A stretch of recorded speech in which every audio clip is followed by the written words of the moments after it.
So what is Merkava Meditation? Merkava Meditation is actually a replica of Kundalini Meditation.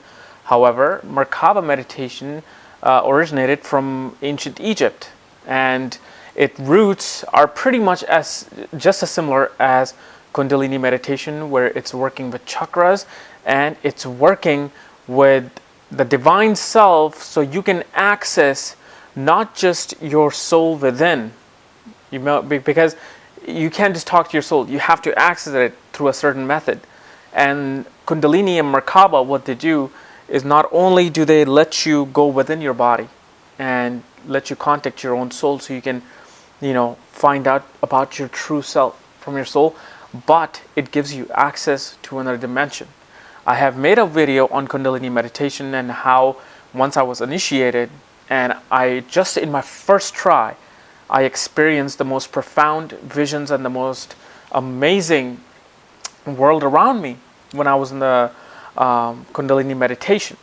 Okay, Merkava is pretty much the same thing. However, Merkava works on the visualization of a geometrical figure known as the flower of life, and I have also made the video on that. Flower of life, all it is, it's a construction of 64 tetrahedron structures. Tetrahedron meaning the shape of the pyramid. You know how pyramids are four-sided and it becomes like a cone. So what flower of life is, what it represents is that two tetrahedron structures in topsy-turvy situation merging into one another. Okay? So once these two pyramids merge into one another, just imagine upside. This is the pyramid, like this, and then there's a pyramid on top, and then they merge into one another. And when they merge in, the center point, the center point where the equator is of both of them, it starts emitting an energy. It's sort of an energy that rejuvenates things. It creates a new sort of electricity. So what Merkava, the flower of life, represents, it represents the beginning of life. Because according to Nassim Haramein, and I know there has been many others, but I came to know about this through Nassim Haramein, that the universe was actually formed through a black hole. There was a black hole in the beginning of the universe. And through the black hole, life began, because black hole is also constructed on the same method of two tetrahedron structures merged into one another, and the things recycles from the bottom and the top, and this non-stop rejuvenation creates life. And that's what Merkava meditation does. Merkava meditation, once you are in your meditative state, you have to imagine this image of this tetrahedron structures, not just in your mind, but you have to imagine it's around your body, and you're in the middle of that flower of life symbol. So this is why it is the most mystical type of meditation. Now, what I pretty much gathered through researching on Merkava meditation was that it's not of human origins. Just like Kundalini. And Kundalini and Merkava both came at the same time. And they're pretty much linked together. It's like how the pyramids emerged at the same place, around the same time, whether it was in Mexico, in the Mayan city, or it's in Egypt or China. And this is why the roots of astrology with Kundalini meditation and Merkava meditation all emerged at the same time.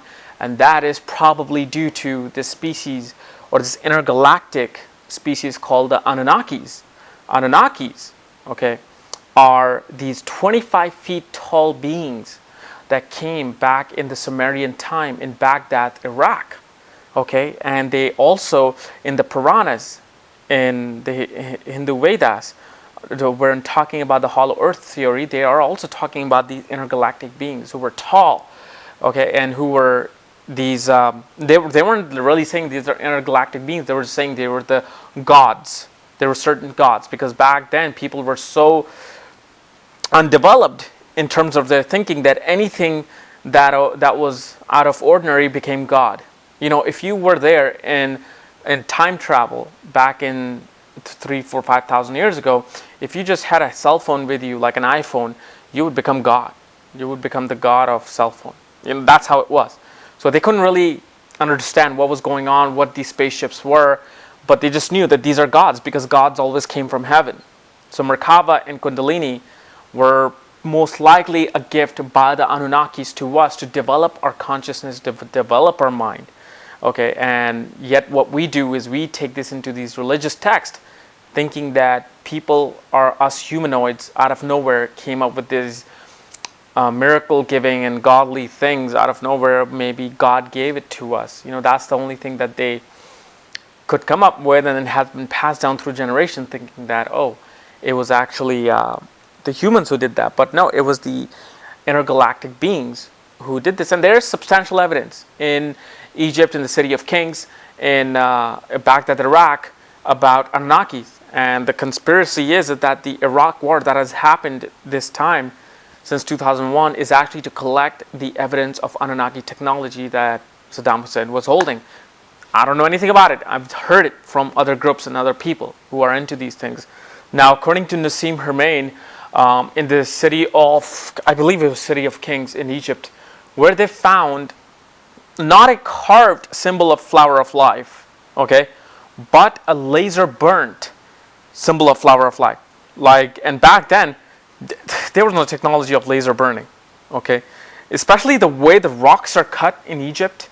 Some of these rocks are so precisely cut and so smoothly that we can't even do it right now if we wanted to. It will require a lot of manpower, even now, to have that cut, the way it's just cut. Where we think that through Nassim Haramein, oh God, sit down, Yash. What we think that, according to Nassim Haramein, that they had the laser technology, which is kind of like a lightsaber, went through the rock and just cut it. That's it. So anyway, just wanted to give you a little background on Merkava meditation and how people are actually able to connect to other dimensional beings like the Pleiades and these perhaps Anunnakis. I mean, what the visions that I saw in Kundalini are the visions that I put in my sci-fi book Kairos, when I saw these blue-colored beings. I mean, and you know what? After that, I only had that vision twice, and after that, I kept trying, and didn't come through. But then I was seeing other things. I was seeing other visions. I wasn't seeing them. I was seeing other kind of beings. But anyway, pretty much, if you want to know Merkava meditation, learn about the flower of life. Okay, learn about I believe it's the Sudog temple in China that also has the flower of life symbol underneath the tiger. Okay. Now, I forgot to add the most important part of this meditation, and that's why I'm just re-adding this in my video, even though my video was done in the morning. And that's why I have this different change of clothing. But the most important thing I want to mention about Merkava and Kundalini meditation is that they work off on the process of breathing. Okay? And the way it works is this. You breathe in deeply, okay? Very deep. And you do not exhale just quick. You exhale also at the same rate. Okay?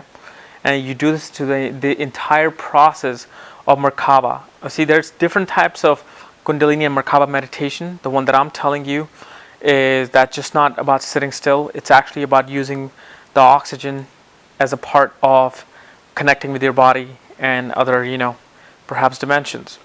And the reason you need to remember about breathing through your nose, deeply and then exhaling slowly, is that you're not breathing through your nose. That's what Merkava and Kundalini says, especially in the Vedas, that do not breathe through your nose, rather breathe through your spine. So when you're in a meditative state and you're breathing, imagine the oxygen is going in and out through your spine. Okay? So it is releasing through your root chakra, and it's coming in through your root chakra and into your lungs. And what is that doing is that Since your spine holds all these veins, these microscopic veins that relates to your brain, lungs, heart, everything in your body, it's like a main network. What oxygen is becoming when you're concentrating on the breathing is that it's becoming a current. It's becoming a light. So when the light goes through these microscopic veins and all through your body and all through your veins, it is energizing everything. It's like pretty much like a battery. It's energizing all the chakras, energizing all the organism, energizing the microscopic veins and muscles that you probably have never even used. And this is why your senses become really sensitive and aware. Like usually people, suffer for at least 1 or 2 months tinnitus. Tinnitus is ringing in the ear. Okay, and I am going through that.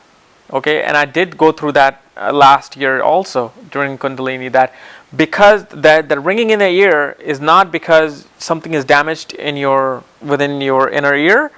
With this meditation, okay, what's happening is that your vibrations are increasing. So don't be scared, when this happens after the vibration, after this meditation, right away. It's just that it means that your vibration is, tuning in with the rest of the dimensions. But again, obviously go to your doctor and say what's going on. But this is what I experienced. This is what I was told, and I went through it. And a lot of you must be wondering, why the spine? According to the Vedas, according to the Puranas, it says that spine holds your destiny. Okay, spine holds the reason why you're here in this world. So when you energize the spine and all your microscopic veins get that light, get that energy that you may not have ever used before, kind of like the Matrix, you suddenly realize who you are, why you're here. So if you're a stockbroker or insurance salesman and you do the Merkava or Kundalini, you may realize that, my destiny lies in helping the poor in Africa. Or my destiny lies becoming a writer. My destiny lies in becoming a musician or an artist. And suddenly you will leave that because you will realize who you are. This is why these kind of meditation are far more important than just a regular meditation, because of the fact you get to find out who you are. More than even contacting, Pleiades or Anunnakis or any kind of fourth or fifth dimensional being, you get to know who you are. And I give you this information which is steadily available on the internet. It's not like I'm going out there discovering or talking to Nassim Hermain and giving you this unique information. No, it's just the information now is out there. It was out there much before I got into these things. But you see, what happens is that until somebody tells you about something new, you would not look for it. I mean, I wouldn't have looked for the alien moon base until I came across somebody who told me, hey, you know what? There's actually a rumor and these conspiracy that there is a base on the moon, this alien base on the moon. And once I researched, there was this whole cathedral of information. So all I do is when I find something new and interesting, I present it to you in a YouTube video. But that doesn't mean that I'm coming up with these unique things or I'm doing some hardcore research. It's just once I tell you, next time something comes up regarding meditation or aliens, you would know that, hey, you know what? I watched that video on YouTube that was also talking about Merkava meditation related to Kundalini and the Anunnakis and the aliens. Hey, let me pass this information on to you. And this is how this network will transform us into the new world, will take us all into the new world. We have to make these information like a virus, you see. A virus can affect a lot of people at the same time. Okay, so when this information like these passes on from one person to the other, it pretty much is spreading, and the mind is actually wanting to know more. Before mathematics, if you told somebody 2 + 2 = 4, they would have thought this was the most amazing information in the world. They have found God. Okay, but once our mind goes to that level, then we go to things like trigonometry, calculus, like matrix calculus, analysis. So, our mind keeps developing and we think more, our brain expands. So that's how it is. That's all I'm doing. I'm just playing my part of passing certain information on so you can open up a little bit more of your petals. So I hope this helped. Anyway, check out my website on astrology, which also relates to Anunnakis, at the link below. Thank you.